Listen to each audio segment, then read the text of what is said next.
ನಮಸ್ಕಾರ. ಬೆಂಗಳೂರಲ್ಲಿ ನಡೆದಿರುವಂತಹ ಎಲ್ಲಾ ವಿದ್ಯಮಾನಗಳನ್ನು ತಿಳಿಸುವಂತಹ ನಮ್ಮ ಬೆಂಗಳೂರಿಗೆ ಸ್ವಾಗತ. ನಾನು ನವಿತಾ ಜೈನ್. ಬೆಂಗಳೂರಲ್ಲಿ ವಿವಾದದ ಕೇಂದ್ರ ಬಿಂದುವಾಗಿದ್ದ ಚಾಮರಾಜಪೇಟೆ ಮೈದಾನದಲ್ಲಿ ಗಣೇಶೋತ್ಸವ ನಡೆಯುವುದು ಫಿಕ್ಸ್ ಆಗಿದೆ. ಸರ್ಕಾರ ಯಾವುದೇ ನಿರ್ಧಾರ ತೆಗೆದುಕೊಳ್ಳಬಹುದು ಅಂತ ಹೈಕೋರ್ಟ್ ಹೇಳಿದೆ. ಅದರಿಂದ ಹಿಂದೂ ಸಂಘಟನೆಗಳ ಸಂಭ್ರಮ ಮುಗಿಲು ಮುಟ್ಟಿದೆ. ಈದ್ಗಾ ಮೈದಾನದಲ್ಲಿ ಅದ್ಧೂರಿ ಗಣೇಶೋತ್ಸವ ಫಿಕ್ಸ್. ಕೋರ್ಟ್ ತಕರಾರಿಲ್ಲ, ಸರ್ಕಾರ ಒಪ್ಪಿಗೆಯಷ್ಟೇ ಬಾಕಿ.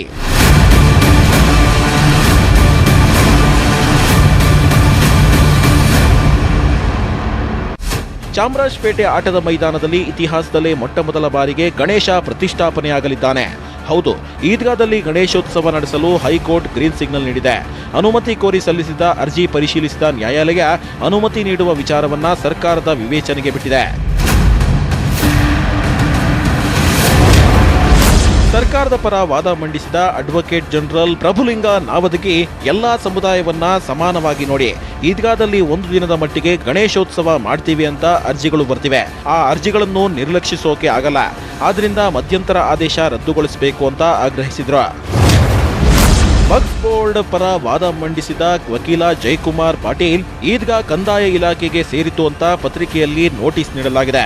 ಅದನ್ನ ಪ್ರಶ್ನಿಸಿದ್ದಕ್ಕೆ ಜಂಟಿ ಆಯುಕ್ತರು ಸೂಕ್ತ ಉತ್ತರವನ್ನೇ ಕೊಡುತ್ತಿಲ್ಲ. ಮಾಲೀಕತ್ವದ ನಿರ್ಧಾರವನ್ನ ಸ್ವಯಂ ಪ್ರೇರಿತವಾಗಿ ತೆಗೆದುಕೊಂಡಿದ್ದಾರೆ. ಆದರೆ ಈದ್ಗಾ ಮೇಲೆ ಪಾಲಿಕೆಗೆ ಮಾಲೀಕತ್ವದ ಅಧಿಕಾರವೇ ಇಲ್ಲ. ಈದ್ಗಾ ಮಾಲೀಕತ್ವ ಸಾಬೀತುಪಡಿಸುವ ದಾಖಲೆಗಳೇ ಇಲ್ಲ. ಈ ಮೈದಾನ ಮಕ್ಕಳ ಆಟಕ್ಕೆ ಬಳಕೆ ಮಾಡ್ತಿದ್ರು. ಆದರೆ ಮಕ್ಕಳ ಆಟದ ಮೈದಾನವನ್ನ ಪಾಲಿಕೆ ನಮ್ಮದು ಎಂತಿದೆ ಅಂದ್ರು. ಎರಡು ಕಡೆ ವಾದ ಪ್ರತಿವಾದ ಆಲಿಸಿದ ನ್ಯಾಯಮೂರ್ತಿಗಳು ಗಣೇಶೋತ್ಸವ ಮತ್ತು ಧಾರ್ಮಿಕ ಸಾಂಸ್ಕೃತಿಕ ಕಾರ್ಯಕ್ರಮಗಳಿಗೆ ಅನುಮತಿ ನೀಡುವ ಅಧಿಕಾರವನ್ನ ಸರ್ಕಾರಕ್ಕೆ ನೀಡಿದ್ರು. ಅರ್ಜಿಗಳನ್ನು ಪರಿಶೀಲನೆ ಮಾಡೋಕ್ಕೆ ಅವಕಾಶ ಸಿಕ್ಕಿದೆ ಅಂತ ಹೇಳಿದ್ರೆ ಮುಂದುವರಿಯುವಂಥದ್ದಕ್ಕೆ ಒಂದು ಗ್ರೀನ್ ಸಿಗ್ನಲ್ ಸಿಕ್ಕಿದೆ ಅಂತ ಸರ್ಕಾರ ಇದನ್ನು ಕಾನೂನಾತ್ಮಕವಾಗಿ ನಾವು ಯೋಚನೆ ಮಾಡಿ ತೀರ್ಮಾನವನ್ನು ತೆಗೆದುಕೊಳ್ತೀನಿ. ನನಗೆ ಬಂದಿರುವಂಥ ವಿಜ್ಞಾನ ಗಣೇಶ ನಿವಾರಣೆ ಮಾಡ್ತಾನೆ ಅನ್ನೋ ಒಂದು ಭರವಸೆ ನನಗಿದೆ. ಇವತ್ತಿನ ಒಂದು ಆದೇಶಕ್ಕೆ ಇವತ್ತು ಹೈಕೋರ್ಟ್ ಕೊಟ್ಟಿರ್ತಕ್ಕಂಥ ತೀರ್ಪಿಗೆ ಎಲ್ಲ ಜನರು ಸಂತೋಷದಿಂದ ಇದ್ದಾರೆ. ನಾವಂತೂ ಇದಕ್ಕೆ ನಾವು ಚಿರಋಣಿ ಆಗಿದ್ದೀವಿ. ಸರ್ಕಾರ ತನ್ನ ಬದ್ಧತೆಯನ್ನು ತೋರಿಸಿದೆ ಅಂತ ನಾನು ಭಾವನೆ ಮಾಡ್ತೀನಿ. ಹೈಕೋರ್ಟ್ ತೀರ್ಪು ಬೆನ್ನಲ್ಲೇ ಈದ್ಗಾ ಮೈದಾನಕ್ಕೆ ನಗರ ಪೊಲೀಸ್ ಆಯುಕ್ತ ಪ್ರತಾಪ್ ರೆಡ್ಡಿ ಭೇಟಿ ನೀಡಿದ್ರ. ಭದ್ರತೆ ಬಗ್ಗೆ ಪರಿಶೀಲನೆ ಮಾಡಿದ್ರ. ಜಿಲ್ಲಾಧಿಕಾರಿಗಳಿಗೆ ನೀಡಿದೆ. ಜಿಲ್ಲಾಧಿಕಾರಿಗಳು ತೀರ್ಮಾನ ತೆಗೆದುಕೊಂಡ ನಂತರ ಅದರ ಅನುಗುಣವಾಗಿ ಏನೇನು ನಾವು ಭದ್ರತಾ ವ್ಯವಸ್ಥೆಯನ್ನು ಕಲ್ಪಿಸಬೇಕು ಅದನ್ನು ನಾವು ಮಾಡ್ತೀವಿ. ಮತ್ತು ಆ ಹಿನ್ನೆಲೆಯಲ್ಲಿ ಮತ್ತೆ ಬೇರೆ ಬೇರೆ ಯಾವ ರೀತಿ ಮುಂಜಾಗ್ರತಾ ಕ್ರಮಗಳನ್ನು ಜರುಗಿಸಬೇಕು ಅದನ್ನು ಸಹ ನಾವು ಮಾಡ್ತೀವಿ. ಇದೀಗ ಈದ್ಗಾ ಮೈದಾನ ಇನ್ನಷ್ಟು ಅಲರ್ಟ್ ಆಗ್ತಿದೆ. ಗಣೇಶೋತ್ಸವದ ಹಿನ್ನೆಲೆಯಲ್ಲಿ ಸರ್ಕಾರ ಎಚ್ಚರಿಕೆ ಹೆಜ್ಜೆ ಇಡಲು ತಯಾರಿ ಮಾಡಿದೆ. Munraju, crime bureau, news 18 Kannada. Yogi Adityanath ಉತ್ತರ ಪ್ರದೇಶದಲ್ಲಿ ತರಹೇವಾರಿ ನಿಯಮ ತರ್ತಿದ್ದಾರೆ. ಬುಲ್ಡೋಸರ್ ಶಾಕ್ ಕೊಡ್ತಾರೆ. ಮದ್ರಾಸಗಳನ್ನ ಶಿಕ್ಷಣ ಇಲಾಖೆ ವ್ಯಾಪ್ತಿಗೆ ತರ್ತಾರೆ. ಈಗ ಮದ್ರಾಸದಲ್ಲಿ ಅದೇ ಮಾದರಿ ಜಾರಿ ಮಾಡಲು ರಾಜ್ಯ ಸರ್ಕಾರ ಉತ್ಸುಕತೆ ತೋರಿದೆ. ಮದ್ರಾಸಾಗೆ ಮೂಗುದಾರ ಹಾಕುತ್ತಾ ಸರ್ಕಾರ. ಯೋಗಿ ಮಾದರಿಗೆ ವಕ್ಫ್ ಬೋರ್ಡ್ ವಿರೋಧ. ಮದರಸಾಗಳಲ್ಲಿ ಭಯೋತ್ಪಾದನಾ ಚಟುವಟಿಕೆ ನಡೆಯುತ್ತಿವೆ, ಅವುಗಳನ್ನೆಲ್ಲ ಮುಚ್ಚಬೇಕು ಅಂತ ಬಿಜೆಪಿ ಶಾಸಕರಾದ ರೇಣುಕಾಚಾರ್ಯ ಯತ್ನಾಳ್ ಆಗಾಗ ಅಬ್ಬರಿಸುತ್ತಾರೆ. ಇದು ರಾಜ್ಯ ಸರ್ಕಾರದ ಕಿವಿಗೆ ಬಿದ್ದಿದ್ಯೋ ಏನೋ. ಥೇಟ್ ಉತ್ತರ ಪ್ರದೇಶ, ಉತ್ತರಾಖಂಡ್ ಮಾದರಿಯಲ್ಲೇ ಮದರಸಾಗಳ ನಿಯಂತ್ರಣಕ್ಕೆ ಮಂಡಳಿ ಸ್ಥಾಪನೆಗೆ ಮುಂದಾಗಿದೆ. ಈ ಮಂಡಳಿ ಮದರಸಾಗಳನ್ನ ನಿಯಂತ್ರಿಸುತ್ತೆ, ಶೈಕ್ಷಣಿಕ ಚಟುವಟಿಕೆ, ಪಠ್ಯಕ್ರಮ ನಿರ್ಧರಿಸುತ್ತಿದೆ.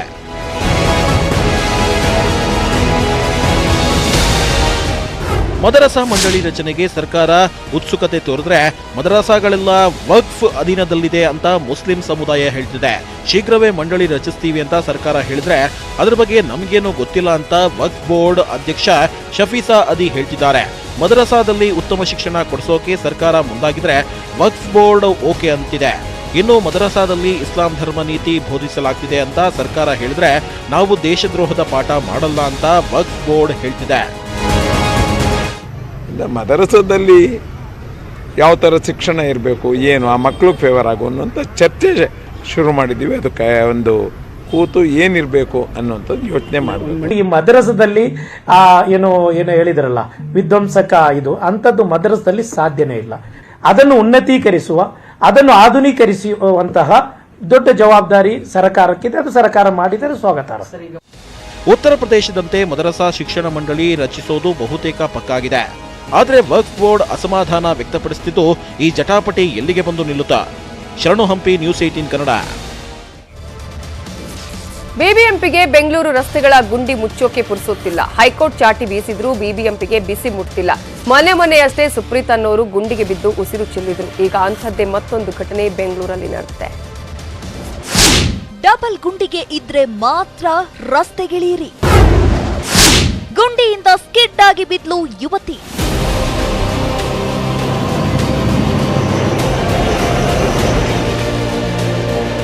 ಬೆಂಗಳೂರು ರಸ್ತೆಗಳು ಒಂಥರ ಯಮರಾಯನ ಸಂಬಂಧಿಕರಂತಾಗಿವೆ.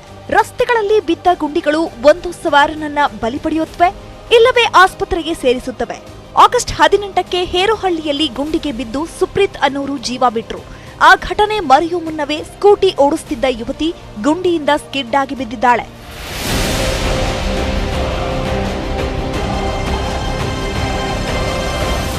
ಕಸ್ತೂರಿ ನಗರದ ORR ಫ್ಲೈಓವರ್ ಮೇಲೆ 10 ಗುಂಡಿಗಳಿವೆ.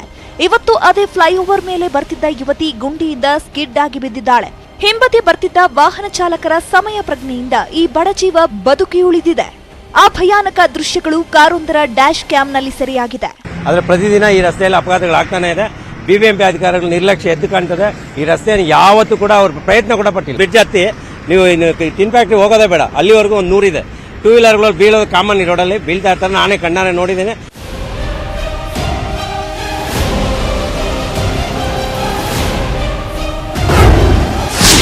ಕಲ್ಲು ಮರಳಿನ ತೇಪೆ ಹಾಕಿದ ಬಿಬಿಎಂಪಿ. ಬಿಬಿಎಂಪಿ ವಾಡಿಕೆಯಂತೆ ಈ ಬಾರಿಯೂ ಗುಂಡಿಗೆ ಕಲ್ಲು ಮಣ್ಣು ಹಾಕಿ ಮುಚ್ಚಿ ಕೈ ತೊಳೆದುಕೊಂಡಿದೆ. ಬಿಬಿಎಂಪಿಯ ಹಳೆ ಚಾಳಿ ವಿರುದ್ಧ ಸ್ಥಳೀಯರು ಹರಿಹಾಯ್ದಿದ್ದಾರೆ. ಹೌದು, ತುಂಬಾ ಎಲ್ಲ ಪಾಟ್ ಹೋಲ್ಸ್ ತುಂಬಾ ಇದೆ. ಆಮೇಲೆ ಮೆಟ್ರೋ ಕನ್ಸ್ಟ್ರಕ್ಷನ್ ಬೇರೆ ಸ್ಟಾರ್ಟ್ ಆಗಿದೆ. ಸೊ ಅದು ಬ್ಯಾರಿಕೇಡಿಂಗು, ಆಮೇಲೆ ಪಾಟ್ ಹೋಲ್ಸು, ಆಮೇಲೆ ಈಗೀಗ ಮಾಡಿರೋ ರೋಡ್ಸು ಅದು ಪಾಟ್ ಹೋಲ್ಸ್ ಆಗಿ ಇದಾಗಿದೆ. ತುಂಬಾ ಕಷ್ಟ ಆಗ್ತಾ ಇದೆ ಅದು ಡ್ರೈವ್ ಮಾಡೋಕ್ಕೆ.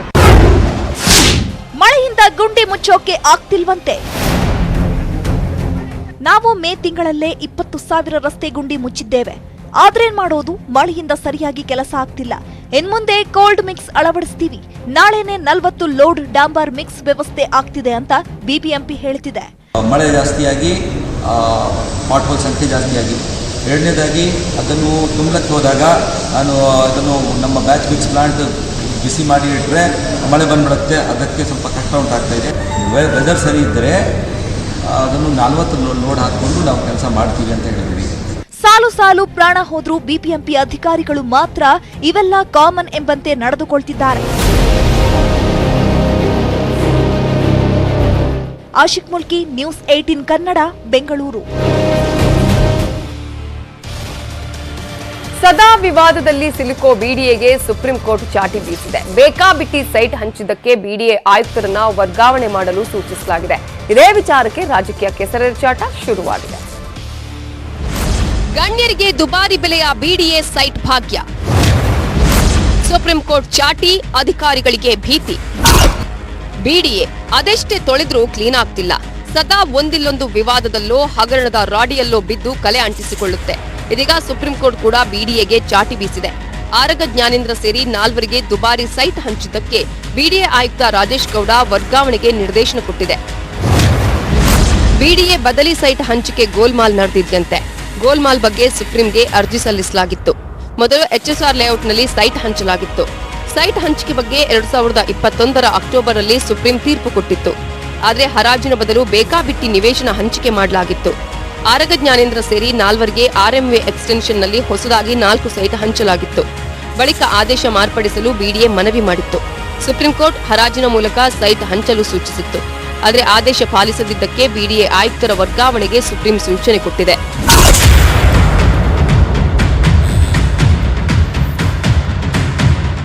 ಸುಪ್ರೀಂ ನಿರ್ದೇಶನದ ಬಗ್ಗೆ ಪ್ರತಿಕ್ರಿಯೆ ನೀಡಿದ ಬಿಡಿಎ ಅಧ್ಯಕ್ಷ SR ವಿಶ್ವನಾಥ್, ಸಿಎಂ ಜೊತೆ ಮಾತಾಡಿ ಕ್ರಮ ಕೈಗೊಳ್ತೀವಿ ಎಂದರು. ಇನ್ನು ಫಲಾನುಭವಿಗಳು ರಾಜೀನಾಮೆ ಕೊಡಬೇಕು ಅಂತ DK ಶಿವಕುಮಾರ್ ಆಗ್ರಹಿಸಿದರು. ಪ್ರಾಬ್ಲಮ್ ಏನು ಅಂತಂದ್ರೆ 11 ಇದು ವೈಲೇಷನ್ ಆಗಿರೋದು ಅಂತಕ್ಕಂಥದ್ದು ಮೇನ್ ಪಾಯಿಂಟ್ ಇರ್ತಕ್ಕಂಥದ್ದು. ಸೊ ಅದು ನಮ್ಮಿಂದ ಕೂಡ ಸ್ವಲ್ಪ ಆಗಿದೆ ಅದರದ್ದು. ಅದನ್ನು ನಾವು ಮುಂದೆ ಯಾವ ಥರ ಸ್ಪಷ್ಟೀಕರಣ ತಗೊಂಡು ಸರ್ ಮಾಡ್ತೀವಿ. ಇದು ಬಿಡಿಎ ದೃಷ್ಟಿಯಿಂದ ಈಗ ಸುಪ್ರೀಂ ಕೋರ್ಟ್ ಏನು ಆದೇಶ ಹಿಂದೆ ಕೊಟ್ಟಿತ್ತು ಅದು ಸರಿ ಐತೆ. ಅದು ಈಗ ಮುಖ್ಯಮಂತ್ರಿಗಳ ಗಮನಕ್ಕೂ ಕೂಡ ಹೋಗಿದೆ ಅದು. ಸೊ ಮುಖ್ಯಮಂತ್ರಿಗಳು ಅದರ ಬಗ್ಗೆ ತೀರ್ಮಾನ ತಗೊಂತಾರೆ. ಕೂಡಲೇ ಯಾರು ಬೆನಿಫಿಷರಿ ಆಗಿದ್ದಾರೆ, ಯಾರು ಸರ್ಕಾರನ ದುರುಪಯೋಗ ಮಾಡಿಕೊಂಡಿದ್ದಾರೆ, ಅವರು ಕೂಡಲೇ ರಾಜೀನಾಮೆ ಕೊಟ್ಟರೆ ಭಾಳ ಸೂಕ್ತ. ಬೊಮ್ಮಾಯಿರವರು ಇನ್ನೂ ಇದನ್ನು ದೊಡ್ಡದು ಮಾಡ್ಕೊಳ್ಳೋಕ್ಕಿಂತ ಮುಂಚಿತವಾಗಿ ಅವ್ರು ಯಾರು ಬೆನಿಫಿಷರಿ ಇದ್ದಾರೆ ಅವರು ಸಂಪುಟದಿಂದ ಕೈ ಬಿಡೋದು ಸೂಕ್ತ ಅಂತ ನಾನು ಬಯಸ್ತೀನಿ. ಸೈಟ್ ಹಂಚಿಕೆಯಲ್ಲಿ ಭ್ರಷ್ಟಾಚಾರ ನಡೆದಿದೆ ಅಂತ ಆರಗ ಜ್ಞಾನೇಂದ್ರ ವಿರುದ್ಧ ಆಪ್ ದೂರು ಕೊಟ್ಟಿದೆ. ಅವೆಲ್ಲದರ ಬೆನ್ನಲ್ಲೇ ಬಿಡಿಎ ಆಯುಕ್ತರನ್ನ ವರ್ಗಾವಣೆ ಮಾಡಲಾಗಿದೆ. Ashiq, metro bureau, news 18 Kannada. ಕರ್ನಾಟಕದಲ್ಲಿ ಸದ್ಯ ಕಮಿಷನ್ ದಂಧೆಯದ್ದೇ ಸದ್ದು. ಲೋಕೋಪಯೋಗಿ, ಬಿಬಿಎಂಪಿ, ತೋಟಗಾರಿಕೆ ಇಲಾಖೆ ಬೆನ್ನಲ್ಲೇ ಶಿಕ್ಷಣ ಇಲಾಖೆಗೂ ಕಮಿಷನ್ ಕಳಂಕ ಮೆತ್ತಿದೆ. ಶಿಕ್ಷಣ ಮಂತ್ರಿ ರಾಜೀನಾಮೆಗೆ ಒತ್ತಾಯ ಹೇರಲಾಗ್ತಿದೆ.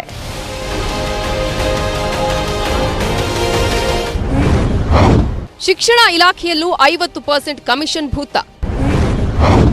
ಸಚಿವ ಬಿಸಿ ನಾಗೇಶ್ ವಿರುದ್ಧ ಪ್ರಧಾನಿಗೆ ದೂರು. ಕಳೆದ 1.5 ತಿಂಗಳಿನಿಂದ ಕಮಿಷನ್ ಆರೋಪ ಪ್ರತ್ಯಾರೋಪ ಕೇಳಿ ಬರ್ತಿದೆ. ಆ ಇಲಾಖೆಯಲ್ಲಿ ಇಷ್ಟು ಕಮಿಷನ್, ಈ ಇಲಾಖೆಯಲ್ಲಿ ಇಷ್ಟು ಪರ್ಸೆಂಟೇಜ್ ಅಂತೆಲ್ಲ ಗುತ್ತಿಗೆದಾರರು ಆರೋಪಿಸುತ್ತಿದ್ದಾರೆ.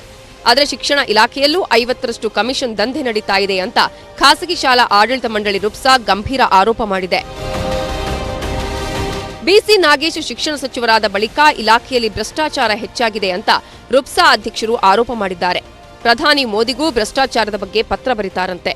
ಯಾವುದೇ ಬಿಇಒ ಆಫೀಸ್ಗಳಿಗೆ ನಾವು ಅರ್ಜಿಯನ್ನ ಸಲ್ಲಿಸಿಬಿಟ್ಟು ನಾವು ಮಾನ್ಯತೆ ನವೀಕರಣ ಕೇಳಕ್ ಹೋದ್ರೆ ಅವರು ಹಣವಿಲ್ಲದೆ ಮಾನ್ಯತೆ ನವೀಕರಣವನ್ನ ಗೊಳಿಸೋದಿಲ್ಲ.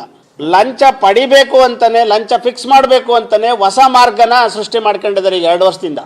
ಈಗ ಲಂಚದ ವ್ಯಾಪ್ತಿ ಎಷ್ಟಕ್ಕೆ ಹೋಗಿದೆ ಅಂದರೆ 50% ತನಕನೂ, 40-50% ತನಕನೂ ಈಗ ಬಿಇಒ ಒಂದು 20% ಕೇಳ್ತಾರೆ, ಮತ್ತು DDPIಗೆ ಹೋಗಿ ಒಂದು 20% ಕೇಳ್ತಾರೆ.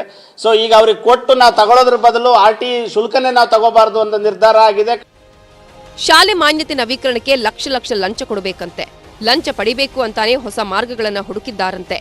RTE ಶುಲ್ಕ ಮರುಪಾವತಿಗೂ 30-50% ಲಂಚ ಕೊಡಬೇಕಂತೆ. ಬೇರೆ ಪಠ್ಯಕ್ರಮ ಅನುಸರಿಸಲು NOC ಪಡೆಯೋಕೆ 15 ಲಕ್ಷದವರೆಗೂ ಬಿಚ್ಚಬೇಕಂತೆ. ದಾಖಲೆಗಳ ನೆಪದಲ್ಲಿ ತಿಂಗಳಿಗೊಮ್ಮೆ ಮಾಮೂಲಿ ವಸೂಲಿ ಮಾಡ್ತಾರಂತೆ. ವರ್ಷಕ್ಕೊಮ್ಮೆ ಅಧಿಕಾರಿಗಳ ವರ್ಗಾವಣೆ ಮಾಡಬೇಕು ಅಂದ್ರೆ ಲಂಚ ಕೊಡಬೇಕಂತೆ. ಸರ್ಕಾರಿ ಶಾಲೆಗಳನ್ನ ಶಿಕ್ಷಣ ಸಚಿವರು ಮರ್ತಿದ್ದಾರೆ. ಶೂ ಸಾಕ್ಸ್ ಕೊಟ್ಟಿಲ್ಲ, ಸೈಕಲ್ ಕೊಟ್ಟಿಲ್ಲ. ಧಾರ್ಮಿಕ ಸೂಕ್ಷ್ಮ ವಿಚಾರಕ್ಕೆ ವಿದ್ಯಾರ್ಥಿಗಳ ಮನಸ್ಸು ಕಲುಷಿತಗೊಳಿಸಿದ್ದಾರೆ ಅಂತ ರುಪ್ಸಾ ಕಿಡಿಕಾರಿದೆ. ಲಂಚ ಕೊಡಿ ಡಿಮ್ಯಾಂಡ್ ಇಟ್ಟ ಬಿಇಒ. ಎಲ್ಲ ಆರೋಪಗಳ ಜೊತೆಗೆ ವಿಜಯಪುರದ ಬಿಇಒ ಖಾಸಗಿ ಶಾಲೆಗಳಿಂದ ಲಂಚ ಕೇಳಿದ್ದಾರೆ ಅನ್ನಲಾದ ಆಡಿಯೋ ವೈರಲ್ ಆಗಿದೆ. ರಿನೋಲ್ ಹಾಕಿದ್ನಲ್ಲ ಸರ್, ಅದು ಸರ್ ಇನ್ನೂ ಆಗಿದ್ರಿ ಸರ್, ಭಾಳ ದಿನ ಆತ್ರಿ. ಮಾಡಿದೀನಿ ಆಕತಿ ಮತ್ತೆ ಬರ್ತೀನಿ ಅಂತ ಬಂದೇ ಹೋಗಿಲ್ಲ ಸರ್. ನಮ್ಮ ಹೆಡ್ ಮಾಸ್ಟರ್ ಕೊಟ್ಟು ಕಳಿಸ್ತೀನಿ ಸರ್ ನಾನು ರೀ. ನಾಳೆ ಕಳಿಸಲ್ರಿ ಸರ್? ಅದೇ ಒಂದು 15 ಏನೈತಿ ಕೊಟ್ಟು ಕಳಿಸ್ತೀನಿ ಸರ್. ಬೇಡ 25 ಕಳಿಸಿ. 25 ಸರ್, ಒಂದು 20 ಸರ್, 20 ಮಾಡ್ತೀನಿ ಸರ್, ದಯವಿಟ್ಟು ಸರ್. ಬರೇ ಇದಾಯ್ತಪ್ಪ ನಿಂದ. ಕಳ್ಸ ನಾಳೆ ಕೊಟ್ಟು ಕಳ್ಸಂಗ. ಹಾಂ ಸರ್, ಹಾಂ ಸರ್. ಗುತ್ತಿಗೆದಾರರು ಮಾಡ್ತಿದ್ದ ಆರೋಪವನ್ನ ಸರ್ಕಾರ ತಿರಸ್ಕಾರ ಮಾಡ್ತಾನೆ ಬರ್ತಿದೆ. ಇದೀಗ ಹೊಸ ಇಲಾಖೆಯ ಕಮಿಷನ್ ದಂಧೆ ಸರ್ಕಾರವನ್ನ ಇನ್ನಷ್ಟು ಇಕ್ಕಟ್ಟಿಗೆ ಸಿಲುಕಿಸಿದೆ. Welcome back. ಸಾವರ್ಕರ್ ಸಾವರ್ಕರ್ ಸಾವರ್ಕರ್, ಎಲ್ಲಿ ನೋಡಿದ್ರು ಸಾವರ್ಕರ್ ಅವರದ್ದೇ ಸದ್ದು. ವಿರೋಧ ಮಾಡೋ ಕಾಂಗ್ರೆಸ್ಸಿಗರು ಜೈಕಾರ ಹಾಕೋ ಬಿಜೆಪಿಗರ ಬಾಯಲ್ಲಿ ಸಾವರ್ಕರ್ ಅವರದ್ದೇ ಮಾತು. ಈ ಗೊಂದಲದ ಮಧ್ಯೆ ಸಾವರ್ಕರ್ ಪುಸ್ತಕ ಭರ್ಜರಿಯಾಗಿ ಮಾರಾಟವಾಗ್ತಿದೆ. ಕರ್ನಾಟಕದಲ್ಲಿ ತೀವ್ರಗೊಂಡ ಸಾವರ್ಕರ್ ವಿವಾದ. ಸ್ವತಂತ್ರ ಯೋಧನ ಪುಸ್ತಕಕ್ಕೆ ಭಾರೀ ಬೇಡಿಕೆ.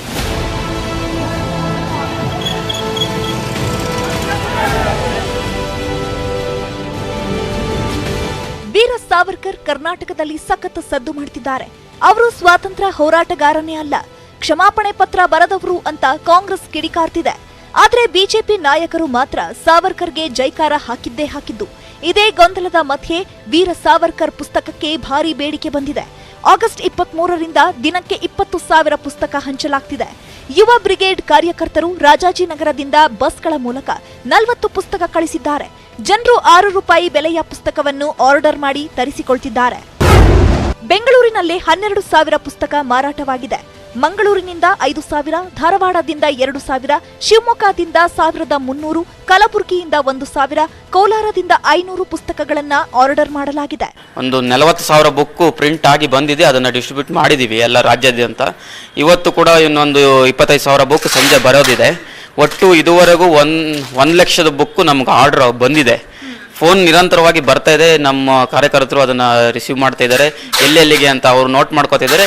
ಅವರು ಅಮೌಂಟ್ ಹಾಕಿದ ಮೇಲೆ ನಾವು ಅಲ್ಲಿಗೆ ಕಳಿಸ್ತಾ ಇದ್ದೀವಿ. ಇದು ಯಾರಿಗೂ ಫ್ರೀ ಕೊಡ್ತಾ ಇಲ್ಲ. ನಾವು ಇದಕ್ಕೆ ₹6 ಅಂತ ನಾವು ಬೆಲೆ ಇಟ್ಟಿದ್ದೀವಿ.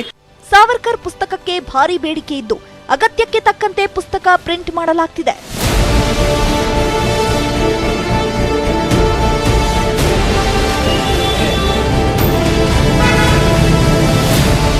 ಹಂಸ Shyamala, metro bureau, news 18 Kannada. BBMP ಚುನಾವಣೆ ವಿವಾದದ ಚೆಂಡು ಸುಪ್ರೀಂ ಕೋರ್ಟ್ ಅಂಗಳ ತಲುಪಿ ಮತ್ತೆ ಹೈಕೋರ್ಟ್ಗೆ ಬಂದಿದೆ. ಚುನಾವಣೆ ನಡೆಸುವ ವಿಚಾರದಲ್ಲಿ ನಿರ್ಧಾರ ತೆಗೆದುಕೊಳ್ಳುವ ಅವಕಾಶವನ್ನ ಹೈಕೋರ್ಟ್ಗೆ ನೀಡಲಾಗಿದೆ. ಬಿಬಿಎಂಪಿ ಚುನಾವಣೆ ನಡೆಸುವ ವಿಚಾರದಲ್ಲಿ ನಡೆದ ಮಹತ್ವದ ವಿಚಾರಣೆ ವೇಳೆ ಸುಪ್ರೀಂ ಕೋರ್ಟ್ ತನ್ನ ಅಭಿಪ್ರಾಯವನ್ನು ವ್ಯಕ್ತಪಡಿಸಿದ್ದು, ಇವತ್ತು ವಿಚಾರಣೆ ನಡೆಸಿದ ನ್ಯಾಯಮೂರ್ತಿ ನಜೀರ್ ಅಹಮದ್ ನೇತೃತ್ವದ ನ್ಯಾಯಪೀಠ ಸೂಕ್ತ ಸಮಯದಲ್ಲಿ ವಿಚಾರಣೆ ನಡೆಸಿ ತೀರ್ಮಾನ ತೆಗೆದುಕೊಳ್ಳಲು ಹೈಕೋರ್ಟ್ ಸರ್ವತಂತ್ರ ಸ್ವತಂತ್ರವಾಗಿದೆ ಎಂದಿದೆ. ಕರ್ನಾಟಕ ಹೈಕೋರ್ಟ್ ಡಿಲಿಮಿಟೇಷನ್ ಕುರಿತು ನಿರ್ಧರಿಸಬಹುದು ಮತ್ತು ಅದಕ್ಕೆ ಅನುಗುಣವಾಗಿ ಆದೇಶಗಳನ್ನು ಹೊರಡಿಸಬಹುದು. ಅಲ್ಲದೆ ಅಂತಿಮ ತೀರ್ಮಾನ ತೆಗೆದುಕೊಳ್ಳುವ ಅಧಿಕಾರ ಹೈಕೋರ್ಟ್ಗಿದೆ ಅಂತ ಸ್ಪಷ್ಟಪಡಿಸಿದೆ. ಹೀಗಾಗಿ ಸುಪ್ರೀಂ ಕೋರ್ಟ್ ಅಂಗಳದಿಂದ ಬಿಬಿಎಂಪಿ ಚುನಾವಣೆಯ ವಿವಾದದ ಚೆಂಡು ಈಗ ಹೈಕೋರ್ಟ್ ಅಂಗಳಕ್ಕೆ ಬಂದಿದೆ. ಹೈಕೋರ್ಟ್ ಯಾವ ರೀತಿಯ ಅಂತಿಮ ನಿರ್ಧಾರಕ್ಕೆ ಬರಲಿದೆ ಅನ್ನೋದು ತೀವ್ರ ಕುತೂಹಲ ಕೆರಳಿಸಿದೆ. ಇದು ಇವತ್ತಿನ ನಮ್ಮ ಬೆಂಗಳೂರು. ನೋಡ್ತಾ ಇರಿ ನ್ಯೂಸ್ 18 ಕನ್ನಡ. ಜಾಲ ನಮ್ಮದು, ಬಲ ನಿಮ್ಮದು.